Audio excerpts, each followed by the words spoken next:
आंखों में तेरा ही चेहरा, धड़कन में तेरी ही यादें करती है दीवाना। आंखों में तेरा ही चेहरा, धड़कन में तेरी ही यादें करती है क्या दीवाना। दीवाना। हाय कहाँ गई वो रातें, वो मीठी मीठी सी बातें करती थी जो दीवाना।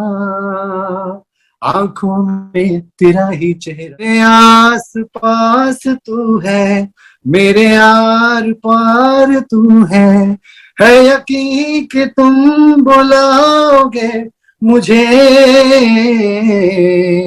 आवाज दे कहीं से। नमस्कार, मैं हूं सुमित शुक्ला। हिंदुस्तान समाचार में आपका बहुत बहुत स्वागत है। आज हमारे साथ में है singer, music composer and producer Sadhu ji. चलिए हम आपको उनसे मिलवाते हैं। सर, बहुत बहुत धन्यवाद हमसे जुड़ने के लिए। Thank you Sumit for calling me here. Thank you Hindustan Samachar for calling me here. It's my pleasure.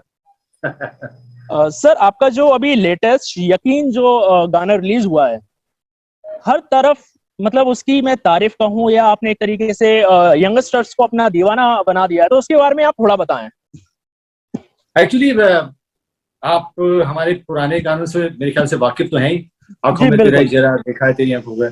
एक हमारा एक ऑरा बना हुआ है that people believe and people expect that हम अच्छा लिरिक्स लाएंगे, अच्छा मेलोडी लाएंगे जो हम गुनगुना सकते हैं, या कुछ इन चीजों से अलग लाएंगे जो फिलहाल ट्रेंड में चल रहा है उससे अलग। क्योंकि जिस समय हम लोगों ने आंखों में लाया था उस समय आपको याद होगा साथ पंजाबी मेरी पाजी और इन लोगों का बहुत ज्यादा डोमिनेशन था। तो जब हमारा जो आंखों में आया था तो it was like a breeze in between, you know. तो ऐसे ही हम लोग चाहते हैं कि we need to keep one, मतलब लोगों को देख के वल्गर ना लगे। My video is always very very family oriented kind of thing. You can see it, you can watch it with the family, with girls around, with your sister around, with your mother around, you can watch it. And even the songs, the lyrics is मतलब मैं कोशिश करता हूँ कि उसमें जिस तरह की जज्बात गजलों में होती है या जिस तरह की वेटेज गजलों में होती है उस टाइप की। क्योंकि अभी मैं थोड़ा सा मैच्योर हो गया, पहले तो बहुत इजीली लिरिक्स लिखते थे क्योंकि उस समय जवान थे। नहीं, जवान तो आप अभी भी हैं sir. Thank you so much, है ना। तो तब जवान थे तो दिल, जुल्फें, आंखें, ये सब आती थी, है ना। बट अब थोड़ा सा हमारा कॉन्सेप्ट थोड़ा सा चेंज हो गया है। नॉट दैट वो स्ट्रीट बॉयज के हिसाब से हम लोग काम नहीं कर सकते। You need to be a bit practical also when you aging. तो इस हिसाब से मैंने यकीन लिखा है। यकीन बहुत अच्छा सक्सेसफुल रहा क्योंकि बहुत जबरदस्त तारीफें हो रही है। Even the video is clicking and people have been admiring all over. And I'm getting a lot of messages from my friends also that बहुत अच्छा composition है, बहुत अच्छा lyrics है, बहुत अच्छी arrangement is very nice, contemporary with guitars and all, you know, slides. तो मैं experiment करना बड़ा पसंद करता हूँ। मतलब ये जो भेड़ चाल चलती है कि ये चल रहा है तो इसको अपन चलाते हैं, तो I believe I don't do that. I try newer stuff, you know. मतलब कुछ अगर मैं lyrics में भी नया कोशिश करूंगा, म्यूजिक में भी नया कोशिश करता हूँ। और अगर कहें कि ज्यादा नहीं सुपर है लेकिन कुछ class of people are really liking it, that is enough for me. या समित, 90s में आपका जो सॉन्ग था आंखों में तेरा ही चेहरा, जिसमें शाहिद कपूर एक तरीके से फिल्म इंडस्ट्री में इंट्रोड्यूस हुए थे आपके म्यूजिक एल्बम के थ्रू, तो शाहिद कपूर को आपने कास्ट कैसे किया? वो इसीलिए क्योंकि वो पंकज कपूर जी के बेटे थे? क्या क्या रीजन था उसके पीछे? आंखों में तेरा ही चेहरा, देखा है तेरी आंखों को, ये हवा कहती है। This songs were Aryans. Aryans में मैं था, मिस्टर डीजे नारायण थे, मिस्टर जय वालिया थे। हम तीनों का एक मिला जुला एफर्ट इन तीनों गानों में रहा। और जैसे आपने पूछा शाहिद कपूर के बारे में, तो we will signed up with Polygram. Polygram उस समय था सेकंड, ये हवा तक आते आते यूनिवर्सल म्यूजिक हो गया था वो। पॉलीग्राम के दो डिपार्टमेंट थे, एक ऑडियो डिपार्टमेंट और एक मल्टीमीडिया। तो मल्टीमीडिया वालों ने वीडियो के लिए जब आंखों में तेरा चेहरा सेलेक्ट किया तो दे ऑडिशन के लिए बहुत सारे लड़कों को उन्होंने बुलाया था। तब मेरे ख्याल से यंग बहुत ही एक पेप्सी का एड आया था जिसमें शाहिद कपूर थे उस समय। तो पहला पेप्सी मेरे ख्याल से उसने 15 साल या 16 साल की उम्र में वो पेप्सी का एड किया था। तो we all wanted this guy to come and give his audition and देखते हैं कि ये कैसा लगता है. एंड मेरे ख्याल से दूसरे लोगों को देखने की जरूरत ही नहीं पड़ी. जिस समय वो एंटर किया, we all felt that he is a guy. तो and that was a very nice selection actually. जो हमारा एक सोच था कि ये क्लिक करेगा एंड इट डिड. या आज भी कभी आपकी मुलाकात होती है तो हाय हेलो होती है कि मतलब पहले जैसा रिलेशंस भी अभी भी कायम है शाहिद के साथ आप? वैसे रिलेशंस हमारे जो शूटिंग का, जो आप इंडस्ट्री को जानते ही हैं, इट इज लाइक आज शूटिंग में तो हम लोग मिल गए, बाकी जब मुलाकात होती है तब हेलो हाय तो होती है. बट ही रियली रियलाइजेस कि आंखों से उसको बहुत अच्छा एक प्लेटफॉर्म मिला है where he can at least go and talk to people that मेरा ये वीडियो आया है and the world has watched it. तो कोई ऐसा नहीं कह सकता कि ये वीडियो मैं जानता नहीं हूँ. तो ये बहुत स्टेपिंग स्टोन था शाहिद कपूर के लिए and he realises it and he definitely reciprocates also. जब भी मुलाकात होती है तो ये जो बोलते हैं जरूर कि यार क्या कर रहे हो अब यार, आंखों में जैसा साधु जी आप सुन सकते हैं हमें? जी हाँ हाँ जी बोलिए. हाँ जी बोलिए बोलिए बोलिए. तो मुलाकात होती है तो ही does remember and does enjoy and does cherish the moments we when we were shooting and all, you know. आज भी बात हो, जब भी हमारी मीटिंग मोस्टली पार्टीज में होती है, जब ये म्यूजिकल एंड फिल्मी कॉम्बिनेशन जब होते हैं तभी मुलाकात हो पाती है. तो जब भी मुलाकात होती है लेकिन he really admires and he really compliments us for that. आपने कहा कि वंस अपॉन अ टाइम आप जवान थे 90s में. चलो हम मानते हैं कि आप जवान थे, तो आपको मतलब आप एक तरीके से रोम कॉम सॉन्ग्स आप डिजाइन करते थे, आप गाते थे. तो कभी आपको कुछ ऑफर वगैरह मिले हो, मतलब मिले हैं किसी के? ऐसा तो हुआ होगा आपकी लाइफ में. किस हिसाब से पूछ रहे हैं आप? मतलब किसी लड़की के, आपके चाहने वाले के, आपके फ्रेंड के, मतलब जिसका आप माने उसका. usual way of is that we once you reach that position, उसके बाद में आपके फैंस को देखने का आपका जो नजरिया है वो चेंज हो जाता है. So there were lots of, because जब भी हम लोग कॉन्सर्ट करते थे, you won't believe सुदीप कि हमें लोग छूते थे ये देखने के लिए कि ये असल में है कि नहीं. तो we used to feel very हमको लगता था कि यार करिश्मेटिक, ये क्या हो रहा है भाई, हम इंसान है भैया. तो it was like that great feeling, you know. People used, जितने इंजीनियरिंग कॉलेजेस हैं, आईआईटीज हैं, वहां तो people used to come and touch us for that कि यार देखेंगे असल में है कि नहीं. तो हमारा देखने का नजरिया वैसा हो जाता है. बहुत सारे ऑफर्स आए थे but I don't take it like that. तो मैं अगर पुराने सॉन्ग्स की बात करूं, चाहे मैं आपके सॉन्ग्स की बात करूं, मतलब पहले 90s के गानों में एक कशिश टाइप की थी कि आज भी यूथ, जैसे मैं हूं, मैं परसों आपका गाना सुन रहा था, मैं क्यों झूठ कहूं. तो आज के जो गाने जो बन रहे हैं, तो कुछ उसमें एक कमी महसूस होती है. ऐसा आपको लगता नहीं है? जिस तरीके से मैंने अभी बोला था कि हम लोग बहुत ज्यादा करते हैं लिरिक्स में. आज हम म्यूजिक फास्ट फूड हो गया. Fast food in the sense 2 minute में चबा के निकल जाओ, खा के निकल जाओ. फास्ट फूड सेंटर्स इतने सारे खुल गए हैं. Same is there with music also.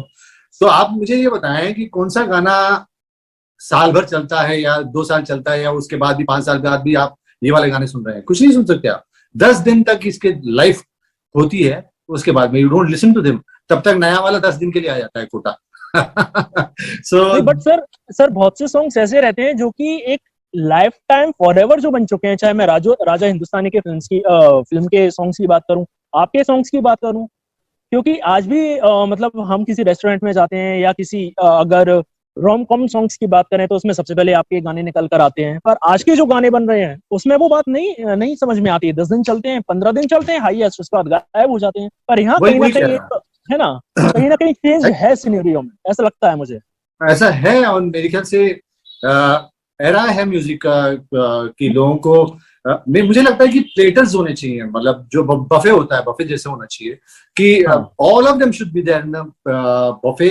लोगों को ट्राई करना चाहिए सब कुछ और फिर डिसाइड करना चाहिए कि कौन सा अच्छा है, कौन सा खाना अच्छा है, वैसे कौन सा गाना अच्छा है. राइट. तो जिस तरीके से लोग कर रहे हैं, मैं भी देखता हूँ ट्रेंडिंग में, तो ट्रेंडिंग में वही गाने होते हैं जो एक हिट हो जाता है उसके पीछे लग जाते हैं लोग. वैसे बनाओ वैसे बनाओ वैसे. ऐसा नहीं करना चाहिए. Because I don't do that. I need to stand out. I will do something which satisfies me. मुझे मॉरली ये लगे कि यार मैंने अच्छा काम किया म्यूजिक में, ये किया, ये सब मुझे अच्छा लग रहा है करने में, या बहुत अच्छा लिखा मैंने, मैं अपने आप की तारीफ करूंगा, नॉट फॉर द मार्केट। एक पॉइंट है कि बिकने के लिए 20% 30% आप सोचना चाहिए कि आपको कि पब्लिक को अच्छा लगे। Let 70% you need to satisfy yourself कि यार मैंने अच्छा काम किया, लिरिक्स मैंने अच्छे लिखे हैं, कंपोजिशन मेरा बहुत बढ़िया था, and to compliment all of them, arrangement बहुत अच्छा था, मैंने ऐसे इंस्ट्रूमेंट यूज किए जो उसको कॉम्प्लीमेंट कर रहा है, मतलब ऐसा लग रहा है कि हैंड एंड ग्लोव्स हैं सारी चीजें, इंक्लूडिंग द वीडियो। तो हम लोग बहुत ज्यादा मेहनत करते हैं, मतलब तो बट यहाँ पे तो जैसे मैंने बोला फास्ट फूड है, फटाफट फटाफट हिट कराओ यार, फटाफट फटाफट चैनल में यूट्यूब में इतने व्यूज ले आओ। I don't care for views, you know, I don't care for views. मतलब ये कोई वो नहीं होता, मापदंड नहीं होता कि आपका सुपर हिट हो गया, इतना मिलियन हो गया, इतना million. Everything is money, everything is money, you understand कि आज पैसा जितना पैसा आप भाओगे उतना ज्यादा प्रमोशन, मतलब उतना ज्यादा व्यूज आप दे सकते हैं, उतना ज्यादा आपको लाइक्स मिल सकते हैं, उतना ज्यादा आपको कमेंट्स मिल सकते हैं। It is all purchase. So it is a very very fake world of showing music. But genuine जो होता है वो आपके फैंस होते हैं। आपके फैंस जब बताते हैं कि यार क्या कॉम्बिनेशन है या क्या गिटार बजाया सर इसमें, तब समझ में आता है कि यार वाकई में इन्होंने गाना सुना हुआ है, नहीं तो सारी दुनिया कहीं ना कहीं व्यूज भी एक बहुत बड़ा आज की डेट में फैक्टर बन चुका है। क्योंकि एक ट्रेंडिंग सिंगर की मैं बात करूं तो उनका शायद कुछ डिस्क्लोज या मतलब ये सामने पब्लिकली आया था कि वो व्यूज खरीदते हैं। तो ऐसे कहीं एक ऑडियंस का एक मापदंड का हूं या उनका माइंडसेट हो गया है कि अरे इसके व्यूअर्स इतने हैं तो हम इसके गाने सुने। कहीं ये भी फैक्टर बहुत काम कर रहा है मेरे हिसाब से। इसके बारे में अनफॉर्चुनेटली कर रहा है, अनफॉर्चुनेटली कर रहा है, क्योंकि पहले ये देखें कि कितने लोगों ने इसको देखा है व्यूज कितने हैं इसके। पर ऐसा नहीं होना चाहिए, नहीं होना चाहिए। हाँ, ऐसा नहीं चाहिए। एंड मुझे लगता है कि कंटेंट देख के फिर डिसाइड आपको करना चाहिए कि यार गाना कैसा है। You should not go by the, मैंने जैसे बोला ना कि भेड़ चाल हिंदुस्तान में अनफॉर्चुनेटली भेड़ चाल बहुत फेमस होता है। आई टेल यू वन, आपको एक मैं किस्सा सुनाता हूँ। मैं फिल्म इंडस्ट्री से बहुत दूर हूँ, I don't like film songs. मेरे आप वो देखेंगे कि लिप सिंगिंग वगैरह मैं बिल्कुल बर्दाश्त नहीं कर पाता, क्योंकि आप मौकरी कर रहे हो, आप लिप सिंग कर रहे हैं किसी और का गाना, इसका मतलब ये है कि आप डुप्लीकेट या किसी और को बिल्कुल बना रहे हैं कि मैंने ये गाना गाया है, वो गलत बात है। तो वो अलग चीज है।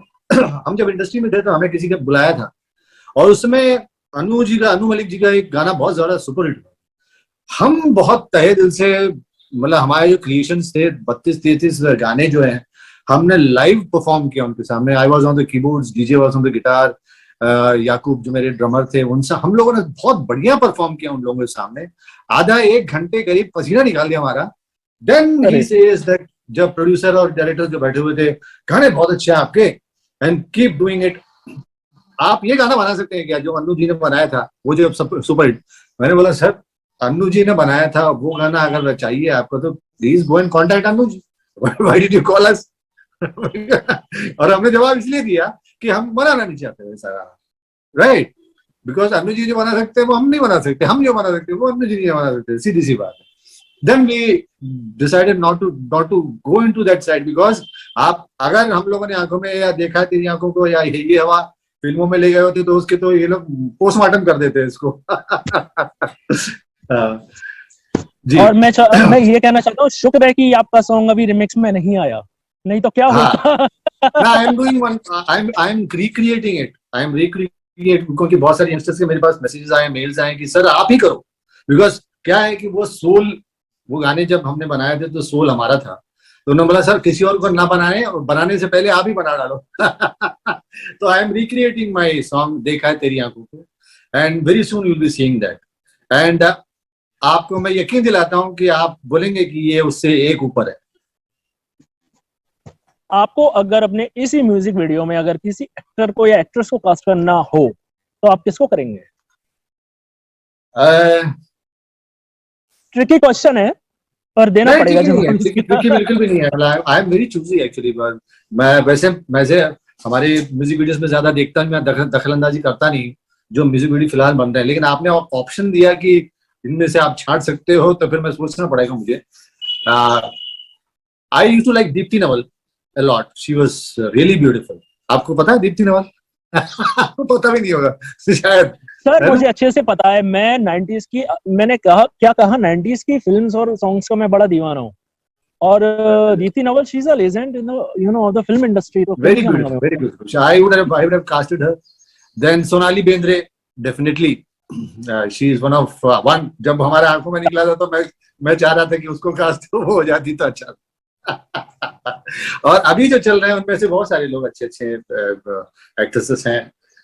Not one, all of them are nearly. Deepika Padukone is one of the best. Actually, Katrina Kaif also is beautiful. All of them are wonderful. मतलब चांस मिल जाए तो फिर मैं सारे लोगों को ले लूंगा. आप चांस दे रहे हो तो. मैं अब मेरा आपसे एक आखिरी सवाल और दरख्वास्त है कि हमारे व्यूअर्स के लिए वही गाना आप गाएं, मतलब जिस गाने से लोग आपको अभी भी पहचानते हैं, आंखों में तेरा ही समा, उसके आप जरा कुछ हमारे व्यूअर्स के लिए 4 शब्द बोल दें. जी, इसको आखिरी ना कहें, क्योंकि आखिरी इसलिए नहीं कहेंगे कि आंखों में तेरा जैसा तो हमारी शुरुआत थी, बट हम लोग वहां पे होके नहीं रहना चाहते. Beat J also he is doing stuff. DJ Narayan भी अपना काम कर रहे हैं, वो भी अपना म्यूजिक कर रहे हैं. एक बंधन करके वहीं पे हम लोग ठहर के रहना नहीं चाहते. तो I definitely sing 2 lines of आंखों में, and then I do my song which is latestly going very well, and I would like your promotion for that song also. Yaqeen. Sure. Thank you so much, Deep. आंखों में तेरा ही चेहरा, धड़कन में तेरी ही यादें करती है दीवाना.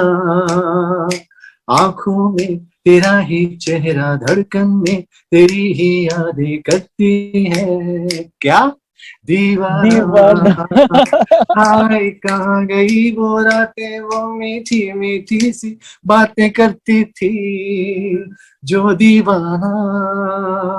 आंखों में तेरा ही चेहरा, धड़कन में तेरी ही यादें करती है दीवाना.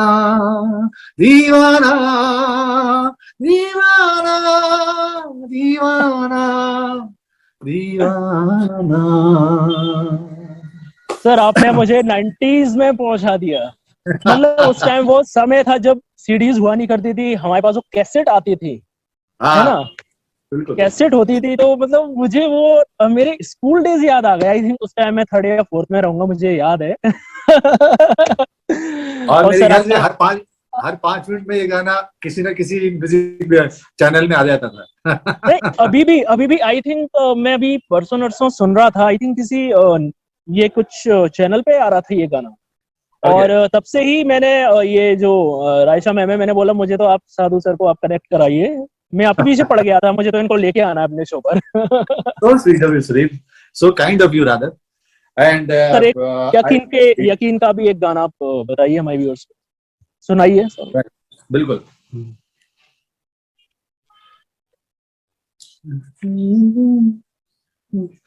तू है मेरे दिल की दर्दे दवा,